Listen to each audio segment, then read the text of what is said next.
Oh, it's reversed. Okay, I'm gonna have to fix it.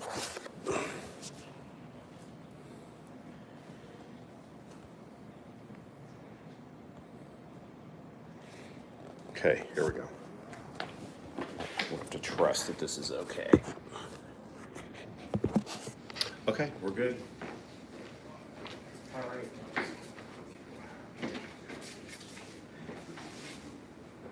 All right, our next speaker is Tim Scherrer. Tim is a retired lieutenant colonel, serving 28 and a half years in the Army Reserve as an intelligence officer. He retired in 2015. During that time, he served as a counterintelligence section chief, basic training command commander, or company commander, briefer to a four-star general during Desert Storm, asymmetrical threat chief for a unified command after 9/11, and then he taught command and general staff college for a decade, raising to be the head of the school. He's also past assistant professor of military science at the University of Missouri Columbia, where he created their military history program.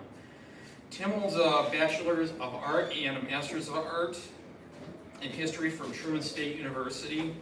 He's been an MVPA member for 25 years, and he owns the following vehicles. A 1941 Slat Girl, a 1942 Ford GPW, 41 Dodge WC-8 radio car, a 1945 Dodge WC-51, 45 and M29 Sea Weasel, and most relevant, 3 M3A4 handcarts. Four of them, I'm sorry. No, I just got And an M1A1 mortar cart and an RL35A rail cart. He's published textbooks with his most current being the United States Military Handcart from World War I to Korea. So with that, we'll turn it over to Tim. Thank you, Tim. Thank you. Okay, so today we're going to be talking about the military handcart, and really from World War II to Korea. This is a book that I just recently launched, and this book was a lot of fun to write. I've had quite a bit of help. So here's what we're going to do today. We're going to talk about the evolution of handcarts, some key figures in the evolution of the military cart, the findings of the infantry test board results, why were carts used and then discarded. I'm really only going to talk about U.S. handcarts, and just be aware that the chronology is not in a straight line here. It's going to jump around because things were developed at different times, and to try and keep the threads in straight lines, I have to jump around quite a bit. A lot of thanks to Craig Johnson, Mark Van Claveren, and Robin Bartel. I call them the handcart mafia in the book, and without their help, a lot of this book would just not be there. So let's go ahead and get going. So the military had handcarts before World War I, but you can see them in the budget requests and things like that. But really the grandfathers, the first generation of carts, the Marine Corps had one and the Army had one. So the one that the Army had was the M1917. I probably need to straighten this out. It gets a little confusing. A cart is a two-wheel purpose-built transportation device. Okay, a wagon is a four-wheeled transportation device. Also, it gets a little wonky in terms of the word handcart, because if the Mormons, in their history, their migration west, used handcarts, and those handcarts, they spell it as one word, but the Army and the Marine Corps, they spell it as two words, as you can kind of see right here. So, and that's how it's in the military document, so that's why it's spelled that way. Okay, so why were handcarts developed? There's a lot of things going on here that allows them to be a requirement for the military. The first one is the shrinking of the size of weaponry. Your first machine gun, modern machine gun, is the Gatling gun, and it's basically on a limber, and then it moves down in size within a couple decades to the size of this. It's probably a Maxim machine gun. So that's actually much more light, much more man-portable, and much more lethal. Same way with the mortar. You move from this sort of Civil War era mortar to the Stokes mortar, and this could actually be moved around the battlefield. So the idea of mobility becomes very important. So, and that's allowed for by increases in metallurgy technology, explosives technology, and so methods were sought to make them more portable. And by the time you hit World War I, it's possible to do that. And as I say here, everything is man-portable if you break it down into enough pieces, but you want it where it can actually arrive on the scene of the battlefield and be utilized fairly quickly. So that's the whole idea behind hand carts. So as I said, there's several different first carts that are out there. For the Armies, it's the M1917 machine gun cart. Quite a few of these still exist, but it was in service from 1917 well into World War II. I've seen pictures of these in service in World War II. There's a picture of the 82nd Airborne, and a bunch of guys are marching by, and I looked at this cart, and I'm like, what is that cart? And somebody pointed out, oh, it's an M17 hand cart. I'm like, whoa, it's still there. So they were built by three companies, Veely Corporation, International Harvester, and the St. Louis Car Company. And there's three variants, but there's really only two. There's the machine gun cart, the ammunition cart, and the spare gun cart.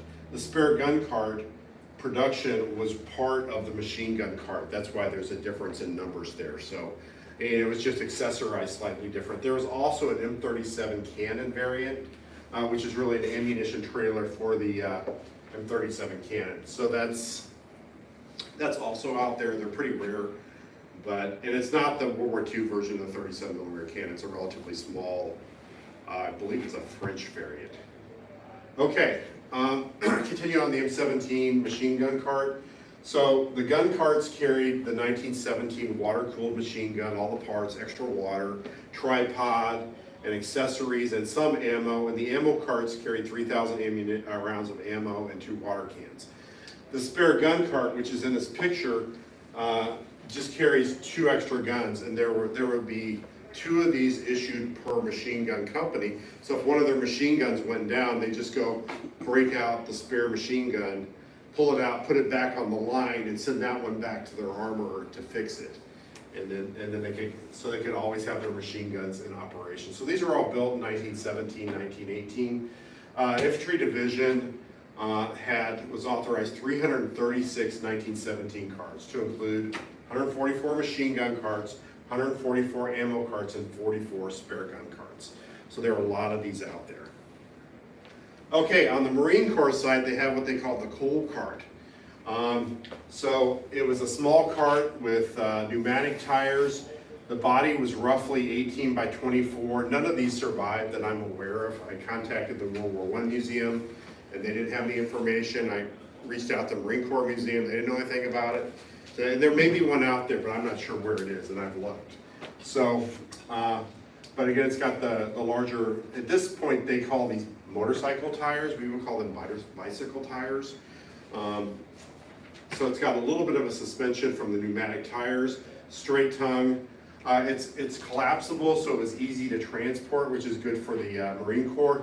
These were all built by the Quartermaster Depot in Philadelphia, and then maintained and used up really until 1942 in various capacities. And you see in like the 1935 budget, we want to buy all new tires for our hand carts, things like that. So you can kind of follow along, or maybe some of them got broken and they had to build new ones. So there may be, a budget in there for purchase of 10 new hand carts, which all of those were built in-house by the Marine Corps Depot there.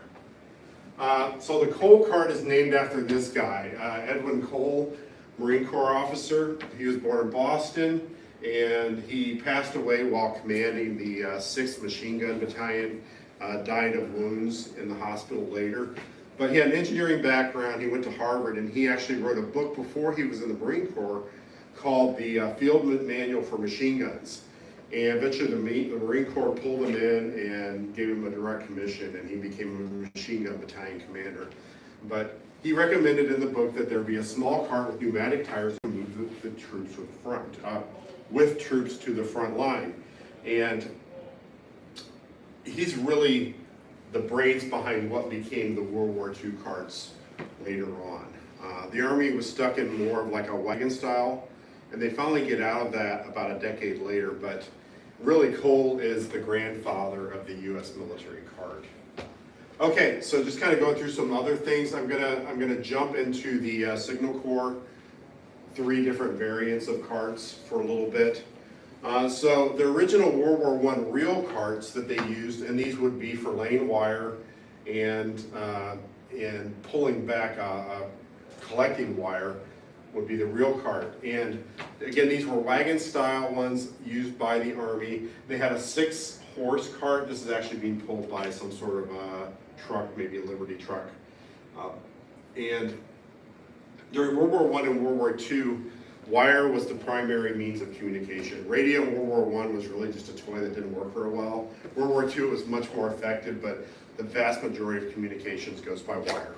So this thing, it's listed, this is one of the photos I pulled off the National Archives, and it's called a reel cart. I call it the you first. You go first on this. Somehow, you climb up there, and I guess it's for lookouts or something like that.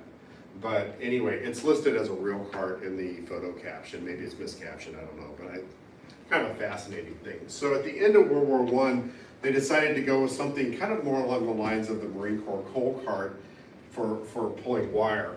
And that's when they came up with the M16 reel cart. Now this comes into service, this appears in the 1919 supply catalog, so my guess is they were probably made or designed 1918. They come online, and this is really what the military uses up until the middle of World War II. They were produced by a bunch of different companies over 20 years, the last ones being the Jacobson Lawnmower Company, which is going to circle around a little bit here in a minute. But the last contract was in 1942, and they were replaced by the RL-35A. And these were both used by the Army and Marine Corps. You can see in the line item budget request from like the 1930s, the Marine Corps is wanting to buy these, things like that. Or they need to buy, replacement tires, replacement parts, or new ones, things like that. So, okay, so by the mid-1930s, the RL-16 was considered too light of a cart. So they started testing and trying to come up with something new. And so they developed the RL-35. These tests were being conducted in the 1930s. The Infantry Handcart Board in 1935-1936 had a request to test the new models of infantry carts to see if they could work for the Signal Corps, and it was a disaster. If you look at the pictures, you're like, really? You're trying to do this? It didn't work. It didn't work at all. So they continued to develop it, and these were developed by Fort Monmouth, which is the Signal Corps Center. And finally, the prototypes, which these are the photos of, were tested in 1939. And by 1943, it evolves into the RL-35A. And here's the RL-35A. These were produced from 43 to 45 by the Johnston Lawnmower Company. Now, the Johnston Lawnmower Company, based out of Ottumwa, Iowa, was actually owned by the Jacobson Lawnmower Company. It had been bought a few years prior. And Jacobson had got a bunch of other war work, so they farmed it back out to Johnston. Johnston mostly produced home mowers, where Jacobson produced commercial mowers. But if you look at what a lawnmower looks like about that time, that's kind of what these almost are, like the old reel push mowers. Random factoid, Raider O'Reilly's dad worked at Johnston Lawnmower Company during World War II, so you can fact check me on that one. But they had 2 contracts, and I'm estimating they made about $3,500 carts. Now, this data here is getting pulled from, let me see here, somewhere in here I have it. Is it this? Of course, I can't find it right when I need it. But if you go, you could there.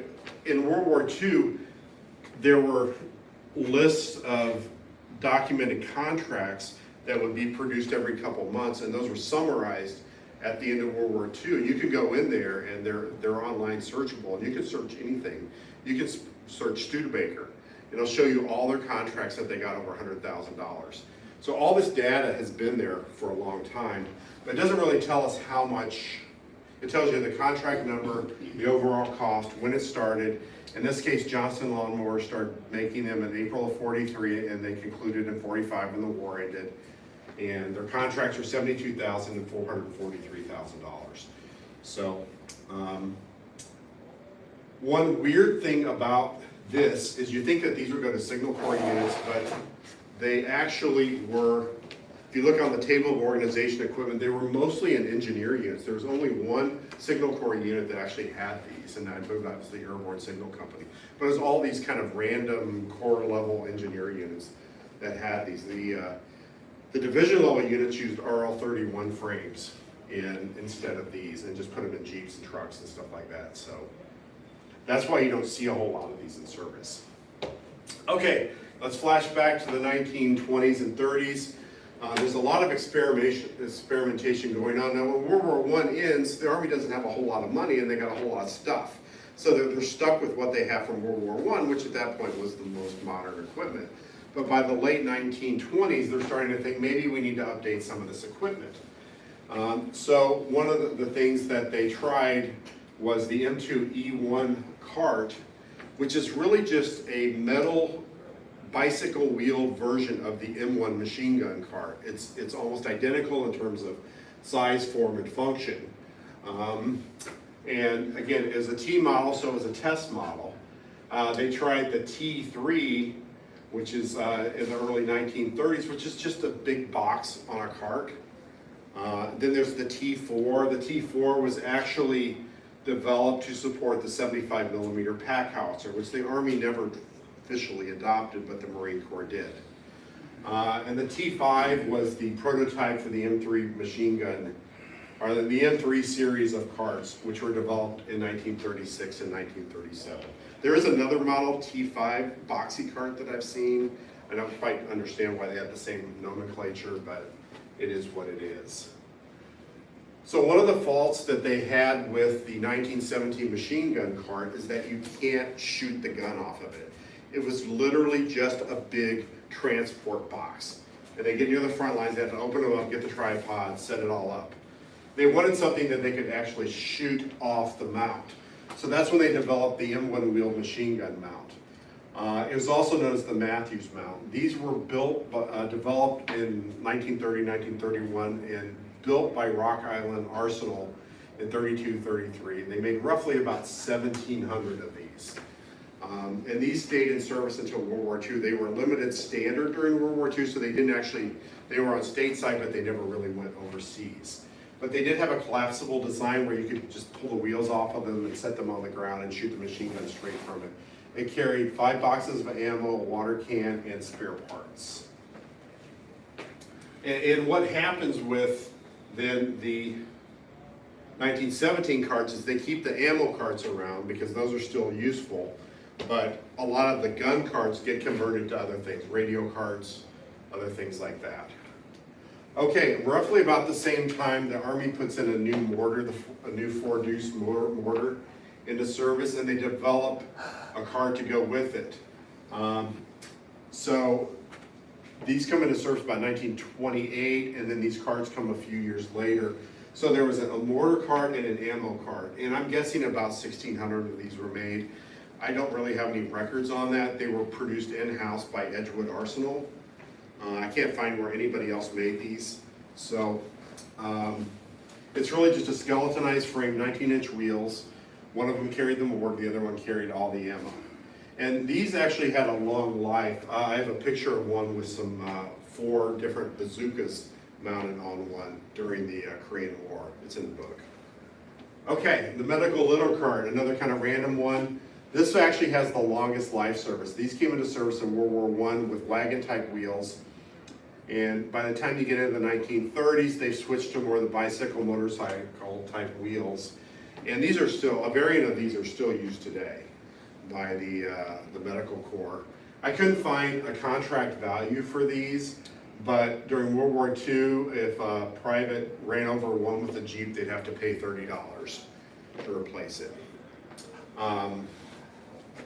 Okay, so everything in the Army should be, that they purchase should be driven off of a requirement. Like there's a tactical or field requirement for this. And so in 1935, the infantry was looking at mobility. It was very important that they could move around the battlefield, and tanks were coming into service, armored cars were coming into service, but it wasn't quite developed to the World War II level. So the plan at this point was to mount motorized troops on the 1.5-ton truck. And so everything was driven off of literally driven off of the 1.5-ton truck, all the requirements were, as we get into this. You know, half tracks eventually come around, but they're not there yet. So the hand cart's purpose was to move heavy weapons from the dismount point about 3 to 5 miles, where they would drop, the trucks would drop tailgate, and they would pull out their carts, and then they would move to the front lines. They weren't really meant to roll into battle, at least the trucks weren't. And the primary user of the hand cart, if you look at the weapon systems, is the weapons company of an weapons company of an infantry battalion, because they're the ones that had 81 millimeter mortars and the 1917 machine guns. Okay, so the infantry board, let's see here. In fact, this file right here is all the correspondence regarding the starting of the hand cart tests. They actually are going to do some stuff after World War I, but then they didn't have any money, so they finally started in 1935. So they came up with, they used what I would call the military decision-making process. If you've ever been a military officer, you've probably heard of that. It's a very, very defined step-by-step process. It's very methodical, as you'll see as we get towards the end. So this is what they wanted the hand cart to do. Can it be loaded in the 1.5-ton truck without crowding personnel? In other words, can you put it in there and not lose troop seats? Can it be fired from the truck at both ground and air targets? Can it transport the gun and ammo to the front area? Does it cause excessive fatigue pulling it? Can one guy pull it? Can it transport the 30 cal, the 50 cal, the 37 millimeter cannon? Yeah, right. Even the 50 cal is a bridge too far with this one. And does it have a high payload ratio to, is the ratio of payload high to the size and weight of the cart? So they actually tested 6 distinct models of the cart. They used 3 existing designs. They pulled a Marine Corps cart. They used the T3 cart, which is basically a box on wheels. And they used the M1 machine gun cart, wheeled machine gun. And they had several new designs in there. The and I'm going to talk about all of these here in just a second, but the Wells McFadden, the wheel axle assembly, and the Negrado carts. So here's the Wells McFadden cart. As you can see, it's just kind of a big box. And you can see how clumsily the machine gun is just kind of laying in there. So not a particularly great design. The 2 officers that designed this, apparently this cart was already in testing, so they just continued it on into the hand cart tests. The wheel and axle assembly might be a little bit hard to see, but here's your machine gun. It's literally just an axle that you mount onto the front of the tripod and lock the rear in place and pull it along. So, and actually this one did fairly well in the tests. And then there's the Negrado carts. Major Sidney Negrado was an officer that was assigned to Fort Benning at the time, or Fort Moores as it's now known today. And he came up with this design for a cart. And he had I'll talk about him in just a second, who Sidney Negrado was.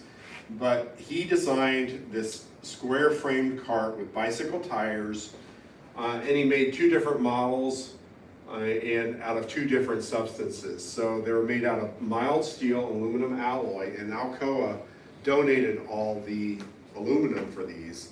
And then there was a straight tongued cart, and then there was a cart with the tongue that actually had a hinge in it.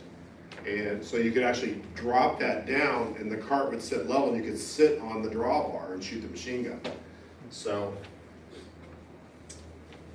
and so who is Sidney Negrado? This is the only picture I could find of him. I believe this is him right here. But he was an officer assigned to Fort Benning during the test. He grew up in New Orleans, and then he worked for the U.S. Navy during World War I in the early years as an engineer, and eventually he gets pulled into the U.S. Army as an infantry officer, and by this point he was a major, and he actually designed and patented a 30 caliber machine gun, AAA mount, and a bunch of other things. And he actually goes on during World War II, and he's the chief of the war room for 3rd Army under Patton. And then after World War II, he stays in the service. He's the first professor of military science at Kent State University, which I went to Kent State to try and get a photo of him, but they had a little fire in their RTC building about 1970, I believe. So I think they lost all that stuff. But he commanded Fort McClellan. He retired to Upper Virginia, and he's actually buried in Arlington Cemetery. But so he's a guy that was at the post, Fort Benning, and designed the cart that actually eventually wins the competition. So this is the decision matrix that the infantry board used. In fact, these are the results of the infantry board test. You can see how much time and effort they put into it. But in the back of this, there's this decision matrix. And they rank them from best performer to worst performer. And the top performer is the Negrado cart made out of magnesium aluminum. And they said it not only met all the criteria, but it was actually better. The steel cart, they said, was just fine. Again, they're smoking crack with the 37 millimeter cannon. You have no idea what they're saying about that. But this was the clear winner. And the wheel of axle assembly was next. And the poor Marine Corps cart down here is very sad. It actually ended up in the bottom of the competition, last place. So I don't know if that was just a little inter-service rivalry or hard to say, but it only met 3 of the criteria, but this one met 8. So so then that goes back to the infantry board, and then the infantry board puts out another document and says this is what we want the handcart to be based upon those results. And I'm not gonna do karaoke, PowerPoint karaoke and read this to you, but they set the size of the body of the cart, which remains all the way up until the last cart is made. It talks about giving it a lunette and the drawbar, which they call the crossbar here. And they want it to be transported in between the seats of the truck, the 10.5 truck, which was all about. And it could be towed by 2 men cross country, not more than 4 miles an hour. That would be moving pretty quick, moving this at 4 miles an hour. And they kind of got wrapped around the axle about, they could either use puncture sealing inner tubes, and they're also wanting to use these sponge rubber filled pneumatic tires. And you see those in there, and I don't think that ever really existed. And it's in the correspondence, but it doesn't really ever appear. And you see this one is the Negrado cart with the bent tongue on it, where then you could sit on it and shoot the machine gun. So this is 1936. So then that goes up to the Ordnance Board. The Ordnance Board then writes the specifications that then go to Rock Island Arsenal. And this is the report that they sent. So, and they accepted the infantry board recommendations, and then they added several things. It had to be capable of shooting a 30 caliber machine gun, land and air targets. I had to carry roughly about 12 boxes of ammunition. Had to have 50 caliber mounting brackets. Now, the 50 cal cannot be fired from this, and this is a problem that develops later that causes that particular cart to get dropped. Then there's the 81 millimeter mortar cart also. And they also recommended that it come with a canvas cover and 2 drag ropes, 6 feet long. And they did not have a preference for whether it was going to be made of aluminum or soft steel. They just said do what you need to do based upon cost. They performed roughly about the same. They preferred aluminum, but they went with the soft steel. So then Rock Island, a few months later, develops the T5 prototype cards and starts testing them to see what they need to do to put them into full production. And they were made of aluminum alloy, 19-inch tires. They made 3 different types. And eventually that becomes the standardized M3 cart, which I'm gonna hit in a second, but I got another thing to talk about, and that's the Howie machine gun carrier. Again, people say this is the early Jeep, and after researching this, I think a little bit differently about this. It was developed on the heels of the handcart board. This was actually tested the year afterwards. It was designed to be carried in a 1.5-ton truck. Doesn't that sound familiar?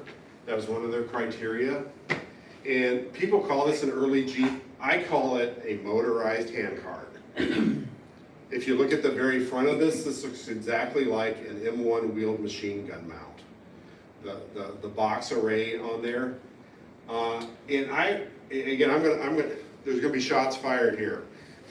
This is not a Jeep prototype. This is a motorized handcart. Because the only thing it has in common with the Jeep is it has 4 tires and a Bantam motor. Other than that, this is not a Jeep. And in fact, you look at the Barney Bruce quote, the belly flopper looked nothing like any automotive man had ever seen before, a cross between a kid's scooter and a diving board on wheels. That's because it's a handcart, a motorized handcart. Again, shots fired to the Jeep crowd. This is not a Jeep predecessor, I don't think. So they go into production. Rock Island Arsenal's making all of these. They're using the larger bicycle type, I believe they're 18-inch rims, and they're made out of aluminum. So this is the configuration for like the first 1,000 of these that are made. And eventually they change the design. So the M3 is the standard utility cart, the M4 is the 30 cal cart, the M5 is the 50 cal cart, the M6 is the 81 millimeter. They made about 1,000 of them. Pretty much everything about this is standardized in terms of the sizes. In the meanwhile, this pattern cart is actually made by the Navy Gun Factory in 1941, and I'm pretty sure that they were meant for mortars because the Marines had their own carts. They didn't really have a need for these machine gun carts, things like that, and I think that makes perfect sense based upon something else that happens later also. So here's the standardized cart. Finally, Rock Island's still making them all 1939 to 1940. They're all made of aluminum. They actually have the tires with the aluminum rims with the holes in them during this time frame, and that continues up until they switch to steel. But they didn't make any from 1941, 1942. And then eventually, when Rock Island gets back in the business, they decide to switch to steel. And they don't put the reinforcing ring around the top. And there's a changeover, roughly about 13,000 from when Rock Island stopped making them, and then they switched over to having the different contractors make them. Now, they were designed to be a universal cart, so you didn't have M3, M5, M6 models, or M4, M5, M6. They just had a bunch of holes, and how you accessorize them with the different mounts determined what kind of a cart it was. So that way, you didn't have to have specialized carts everywhere. They were all universal, and you could just accessorize them for whatever purpose you needed. And there's a changeover to the Firestone 6-spoke wheel, 12-inch wheel from the aluminum wheel. Again, I can't figure out exactly why, other than steel's cheaper. Now, the Rock Island Arsenal is located right across the river from John Deere. And my guess is maybe some Firestone reps were at John Deere and went and talked to the Arsenal, or maybe they solicited something from them. It's an unusual size, although there are tractor tires, front tires that are 4x12s. So, and you can see the agricultural tread on these, which I'm not sure why you need that on hand carts, but there's several different tire designs. But there were a small number of M6 carts that were made in 1944 by John Wood. And I feel pretty certain, based upon the requirement that the Naval Gun Factory made, that those are mortar carts for the Marine Corps. Otherwise, why would the Army make M6 carts when they can just make M3 carts and accessorize them? It doesn't make sense. Okay, here's the John Wood Company. These were all built in Muskegon, Michigan. They made a lot of like gas pumps, grease injectors, milk cans, things like that before, and they had 3 contracts. I estimate that they made 17,687 carts. Well, how do you know that? I don't for sure, but I know how many hand carts were built by the contractors, and I know the dollar amount. So you just divide those, and I came up with $106. So there may be a few more, a few less, but this is as close as you're going to get in terms of with the data that's out there right now. But there are 3 different contracts. They started July 43 and ended in December of 45 when they finally wrapped up their final contract. Okay, the next biggest one would be Truss Built. Truss Built is a door manufacturer and roof systems, and they were based out of the Twin Cities at that time. Right now they're in South Dakota. But they got 2 contracts for hand carts and another one for making doors for the government. And they made $385,000 of contracts, of hand carts starting in August of 43, ending in July of 44. So this is the second rarest hand cart, not to be outdone by the Omaha Company. Omaha Industries. Now I searched high and low to find anything about Omaha Industries, and good luck, because all you get is industries in Omaha. But someone finally let me know what this was. This was a conglomeration of companies in Omaha that would then go together to bid on contracts. So maybe there's a machine shop that would make axles, and there's a fab shop that would make the bodies, and they would put them together. So they ended up with $6.8 million in business, but in terms of hand carts, they only did $181,000, which I estimate to be 1,700 hand carts. So the rarest World War II hand cart of the M3A4 style is the Omaha, by far. And they only did 4.6 of the production, 4.6%. So how were hand carts used? Well, the requirement for the motorized and armored division eventually moves on. They don't really need them. They have Jeeps, they have half-tracks. All that stuff is in place now, but what do you do with these? So they found their purpose in light infantry units like Ranger battalions, parachute infantry regiments, and also there was a request in order to have these in infantry assault divisions. So the divisions that land on D-Day are going to have these, or Operation Husky, or wherever, because they're not going to have their vehicles there quite as quickly. And I did an estimate that 763 hand carts were used on the D-Day landings in Normandy, between the airborne divisions, the Rangers, the 3 assault and 4 reinforcing divisions. So, okay, let's switch over to the Marine Corps. Again, the coal cart did not do well in the 1936-1937 tests. The Marine Corps actually comes up with a new design.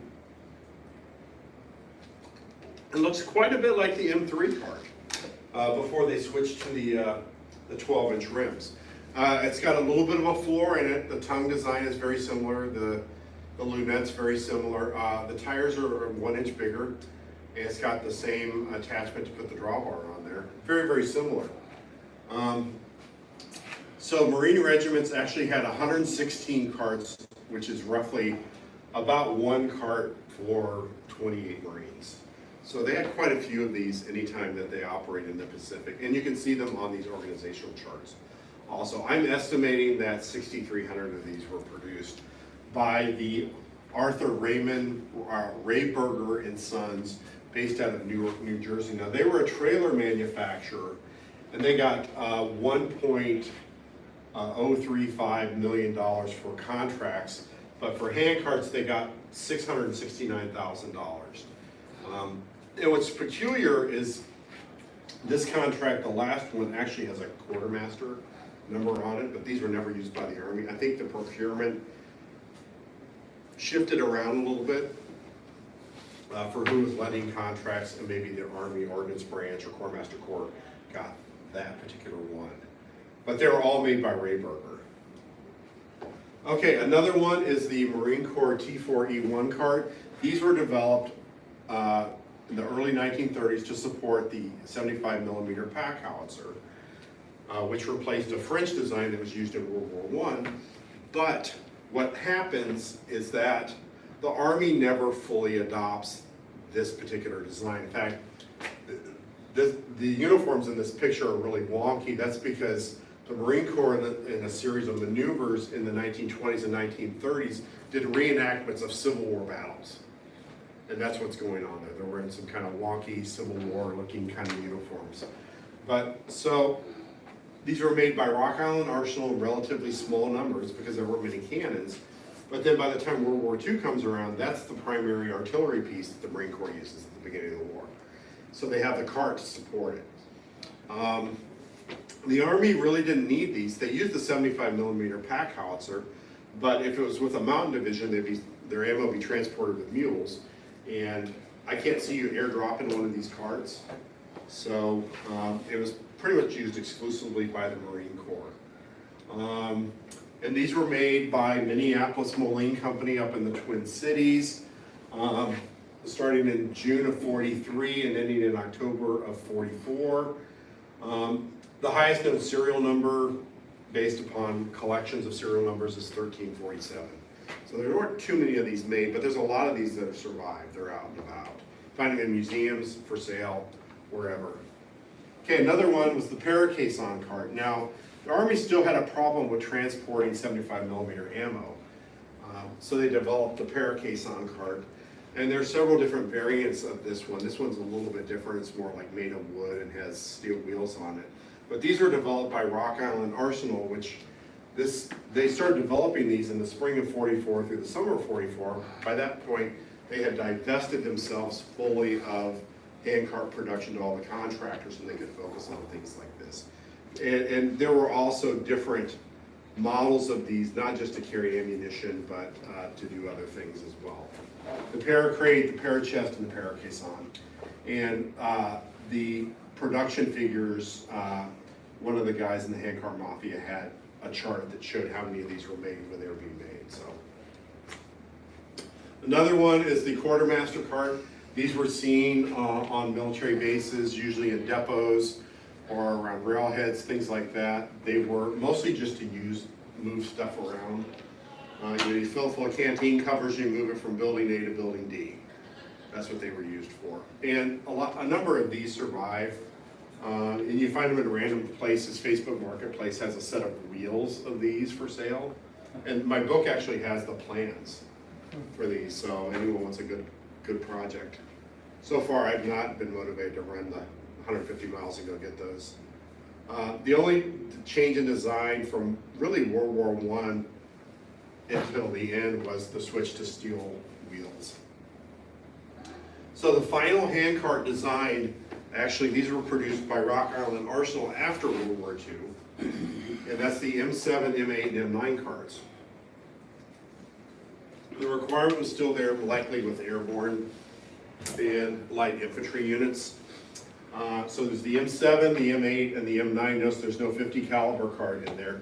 They went to a different wheel design. They went to an 8x12, 4x8 tire, and the whole thing was collapsible, so you could remove the axle from the box and the drawbar and tongue from the box also, so you could knock it down inside of itself and transport it that way. So it's really the highest form of handcart that they developed. But the box size was exactly the same, and all the holes were exactly the same as the M3 A4 series carts, so that the covers still worked, all the attachments still worked on these.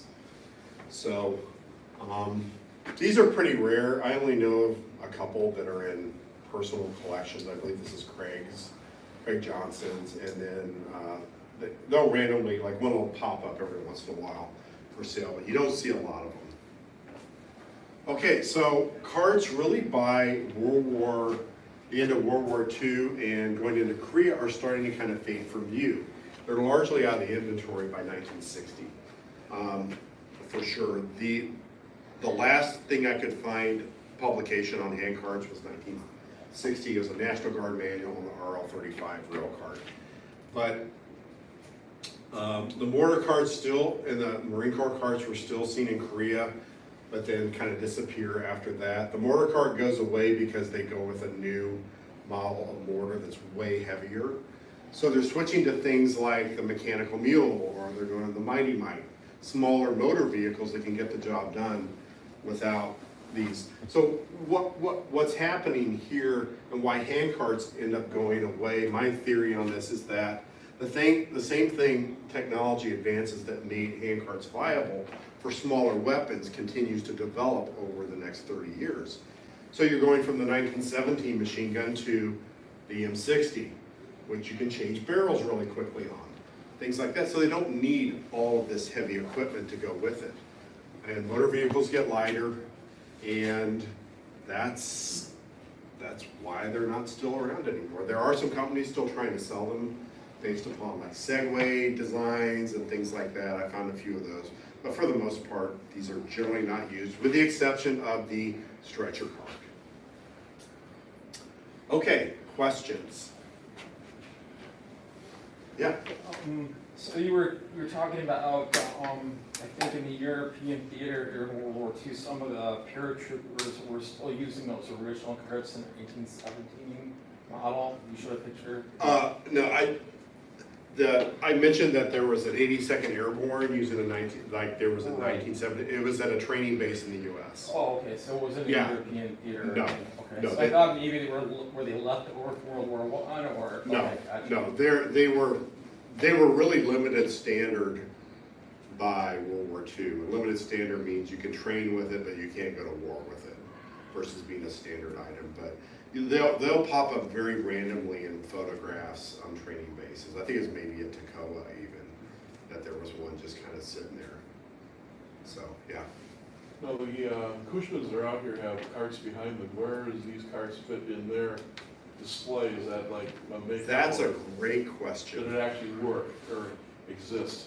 Okay, I have a chapter in the book, much to the dismay of one of the handcart mafia members, called Unintended Intercourse.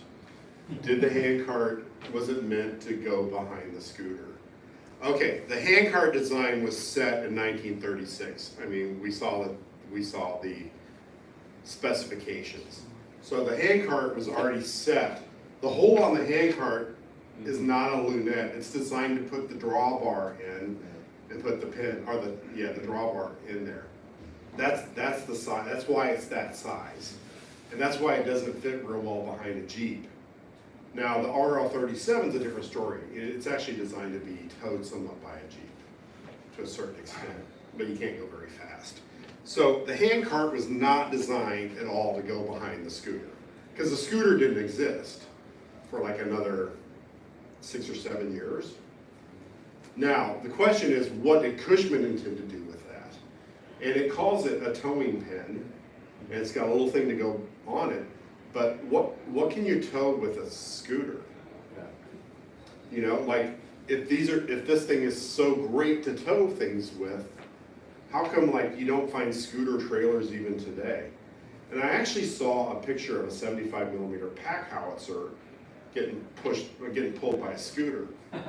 You know, and that's like the hey, hold my beer thing. And you can see the guys like, it's in the book, you see the guys like way leaning over the handlebars so he doesn't get flipped over backwards, is my guess. I mean, when I was in college, I used to work on our college cannon crew where we would shoot the cannon for football games. I know how heavy that is. It's a pretty balanced gun, but it's not something I would want to put behind a scooter. So it's a nice setup for displays, and airborne units use them, both pieces, but what's the purpose of a Cushman scooter? Messages. Personal. Yeah, it's personal transportation, it's message running, it's maybe a little bit of reconnaissance, things like that. What's the purpose of a handcart? It's logistics. It's all about logistics, right? So when do those two missions intersect each other? I'm not sure. So I think it's probably more of a post-war thing that people in the MVPA and others have just thought, okay, well, this makes sense to put them together, and they fit together pretty well. But I have yet to see, so far, I'm still young, I'm only 59, that I have yet to see an original picture of a handcart and a scooter mated together outside of a modern photograph. So that's my take on it. Again, shots fired, Building C, MVPA Convention. Yeah. Anybody else? Yeah. Regarding the materials, the aluminum alloy, presumably, did they rivet those together? Because gas welding kind of just got started in World War II, right? I think they were So probably. They probably weren't welded, right? I think they were probably. Yeah, I mean they were doing. I'm not sure completely without the photographs aren't that good in there, but to me it looks like they were maybe brazed or somehow aluminum welded together. Okay. In some way. I mean, they were produced at Fort Benning, which had an airfield. I'm guessing, you know, I don't know. The guy was an engineer too. The report actually gives the alloy content, like the alloy, exactly which grade of aluminum and the thickness and everything else that it was made of. Yeah, anything else, guys? Way more than you ever thought you'd know about hand carts. But what I think is super cool about this, when I was going through it, my favorite slide, let's back up here,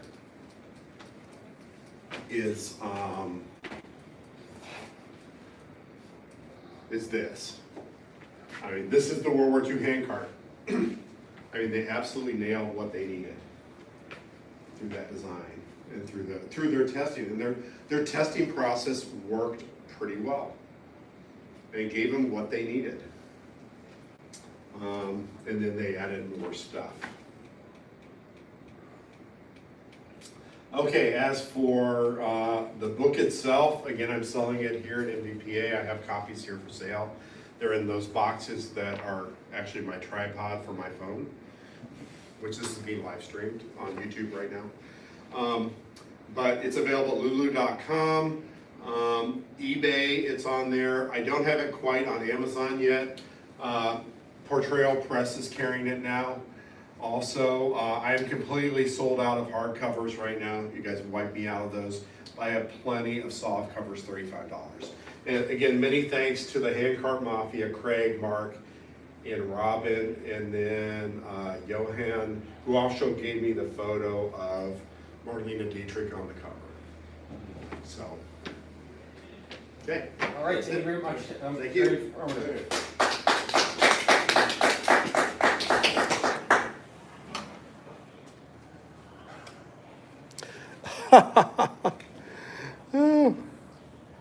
Said rotation is locked. I might not have gotten any of this. I don't know. We'll have to see.